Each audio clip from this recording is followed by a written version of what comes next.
ఆరోపణ, మీరేమో వాళ్ళ మీద ఆరోపణ చేస్తున్నారు. లేదు అసలు మొత్తం వెనకుండంతా నడిపిస్తుంది కేంద్రమే కాపాడుతుంది అంటున్నారు చరణ్ కౌశిక్ గారు. ఏం చెప్తారు? ఆయన దగ్గర ఏమైనా డాటా ఉంటే మాట్లాడితే బాగుంటది. కానీ నేను కొన్ని విషయాలు చెప్తాను చరణ్ కౌశిక్ గారికి. ఆయన ఆయన ఆయన అంతకుముందు యూపీఏ హయాంలో ఎంతవరకు స్కామ్లు జరిగినాయి, ఎంతమందిని వీళ్ళు కాపాడినో నేను మొత్తం లిస్టు చదువుతా. మేము బీజేపీ అధికారంలోకి వచ్చిన తర్వాత 2014 తర్వాత ఇప్పటి వరకు ఈ దేశంలో జరిగినటువంటి అన్ని స్కాముల్లో సమగ్రమైన విచారణ జరిపి దాదాపు 1,39,000 కోట్ల రూపాయల ఆస్తులను ఈడీ సీజ్ చేసింది. దాంట్లో మళ్ళీ కోర్టులో కేసు వేసిన తర్వాత కోర్టు ద్వారా 79,000 కోట్ల రూపాయల రికవరీని అఫీషియల్ గా ఈడీ అనే ఒక సంస్థ, కేంద్ర ప్రభుత్వ సంస్థ అఫీషియల్ గా రికవర్ చేసింది. ఇంత పెద్ద ఎన్ని స్కామ్లు అండి, ఎన్నో రకాలైనటువంటి స్కాములు, డబ్బులు తీసుకొని విదేశాలకు పారిపోయినటువంటి నేరస్తులు వీళ్ళందరినీ కూడా ఈడీ పట్టుకొని వాళ్ళకున్నటువంటి వాళ్ళకి ఇక్కడ దేశంలో ఉన్నటువంటి ఆస్తులు కావచ్చు, అదేవిధంగా విదేశాల్లో ఉన్నటువంటి ఆస్తులు కావచ్చు, ఆ ఆస్తులన్నిటినీ కూడా సీజ్ చేసి ఆస్తుల అమ్మకం ద్వారా ఈ భారతదేశ ప్రజల యొక్క డబ్బుని కాపాడి తిరిగి తీసుకొచ్చిందండి మోడీ గారి ప్రభుత్వంలో. మీరు ఎన్ని చేసిరు? మీరు కానీ మీ హయాంలో మీరు కొంచెం వాళ్ళు కొంచెం పంచుకొని దోచుకొని కుమ్మకైపోయే వాళ్ళు, కాముగుండే వాళ్ళు. కానీ మీ ఇంత జరిగేదా ఎక్కడన్నా రికవరీ? కేసులో రికవరీ జరిగేదా? 16 వినండి సార్ వినండి. ఈ దేశంలో జరిగినటువంటి కేసుల్లో 1600 కేసులు చేజ్ చేసి 1600 కేసుల ద్వారా దాదాపు 5,000 పైగా ఆస్తులను సీజ్ చేసి 1,39,000 కోట్ల రూపాయలు సీజ్. ఒక ఈడీ అనే సంస్థ మాత్రమే చేసినటువంటి రికవరీ ఇది. మీరు హయాంలో 2014 కంటే ముందు ఎన్ని స్కామ్లు జరిగినాయి, ఎన్ని రికవరీ చేసాడు? 53 లక్షలు రికవరీ చేసాడు. 2014 కంటే ముందు యూపీ హయాంలో జరిగినటువంటి స్కాముల్లో కాంగ్రెస్ ప్రభుత్వం రికవరీ చేసింది 53 లక్షల రూపాయలండి. మేం చేసింది 1,39,000 కోట్ల రూపాయల రికవరీ చేసినాం. ఇదా మీ చరిత్ర ఏంది, మా చరిత్ర ఏంది? మీరు మమ్మల్ని అంటారా? మాతో పోల్చుకుంటారా? మా నిబద్ధతను క్వశ్చన్ చేస్తారా? మీరు ఎక్కడున్నారు? మీరు ఎక్కడో భూమిలో పాతాళాలు ఉన్నారు, ఎక్కడో ఆకాశంలో ఉన్న మమ్మల్ని అందుకునే ప్రయత్నం చేయకండి. మీరు మా దరిదాపులు కూడా లేరు.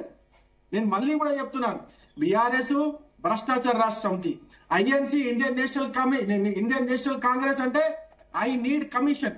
పార్టీ పేర్లలోనే ఉన్నది అవినీతి, ఈ పార్టీ పేర్లలోనే ఉన్నది మొత్తం అంతా ఈ భ్రష్టాచార విధానం అంతా. ఈ రెండు పార్టీల విధానమే అవినీతి, తెలంగాణ రాష్ట్రంలో జరుగుతున్నటువంటి సమాచారం పైన తెలంగాణ ప్రజల యొక్క ప్రతి ఒక్క రూపాయిని రికవరీ చేసి పార్టీ వదిలిపెట్టదు.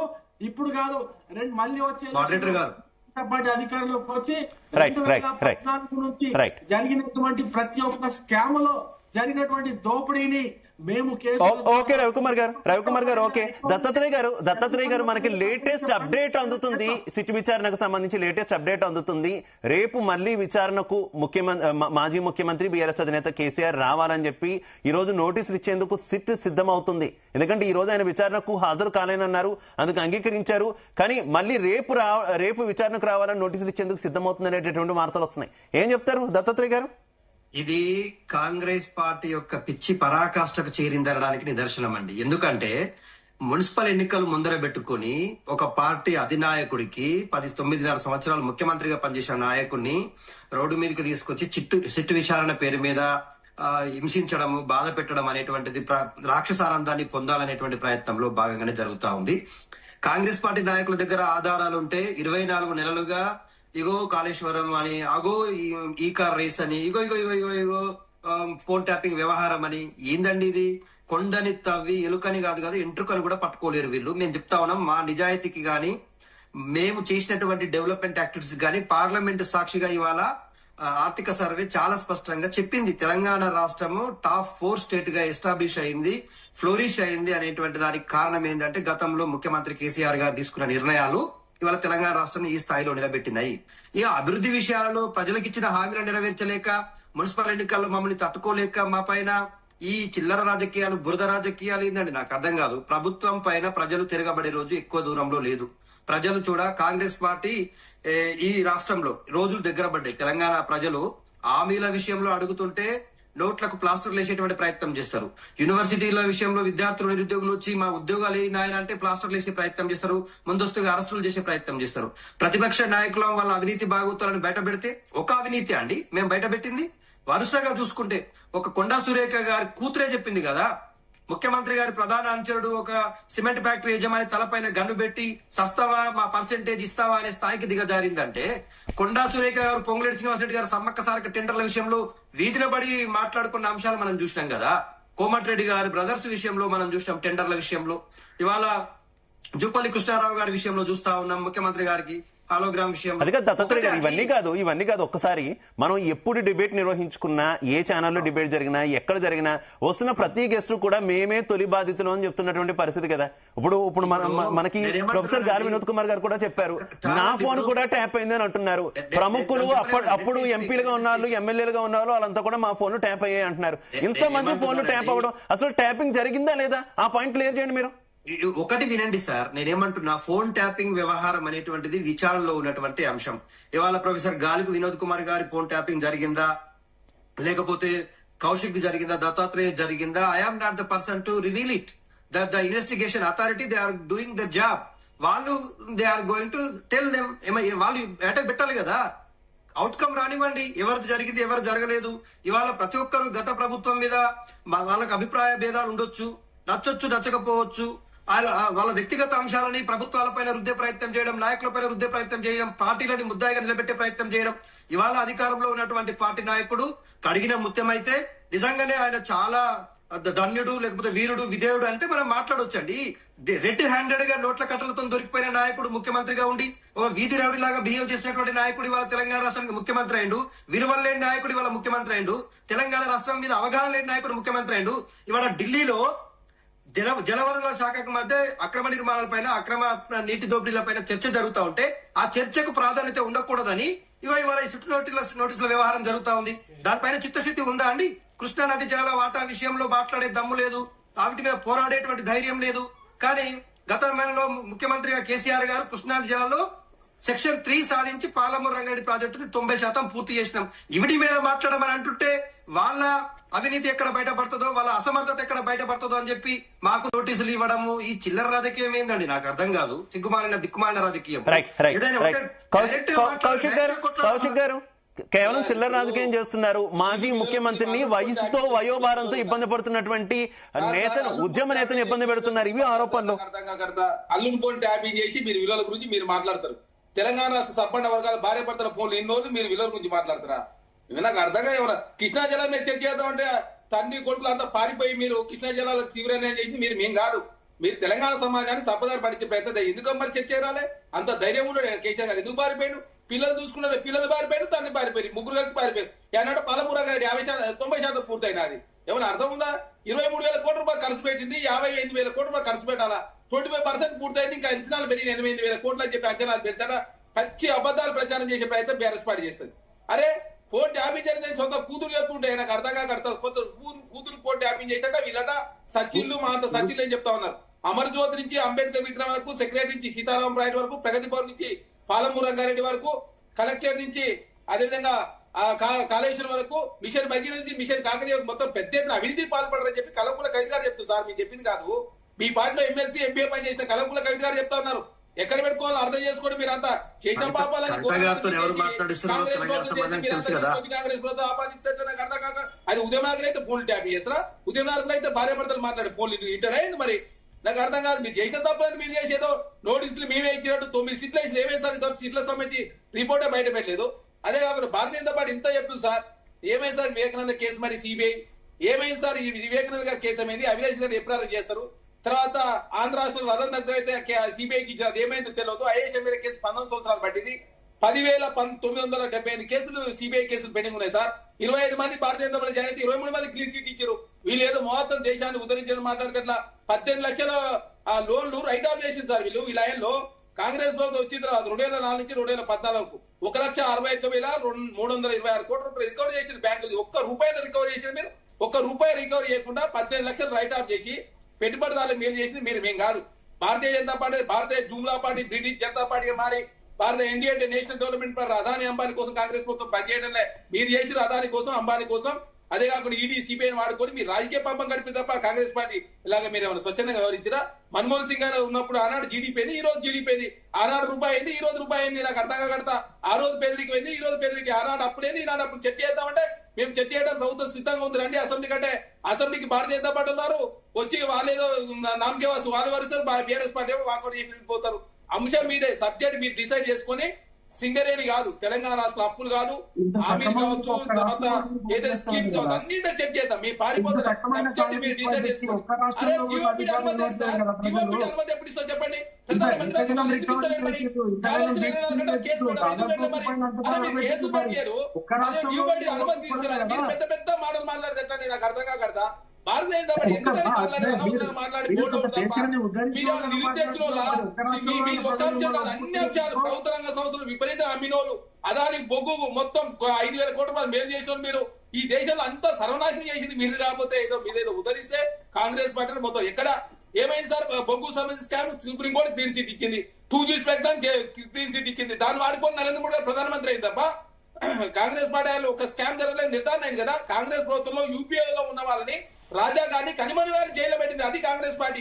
మీరు అశోక్ చౌహాన్ సారా కేసు వస్తారు రవికుమార్ గారు ఒక్క నిమిషం కంప్లీట్ మొన్నటి వరకు సార్ సువేద అధికారికి సిబిఐ ఈడీ కేసు ఉన్నాయి. ఒకరా ఇద్దరా చెప్పుకుంటే పోతే 25 మంది జాయిన్ అయితే 23 మంది క్లీన్ సీట్ ఇచ్చారు మీరు.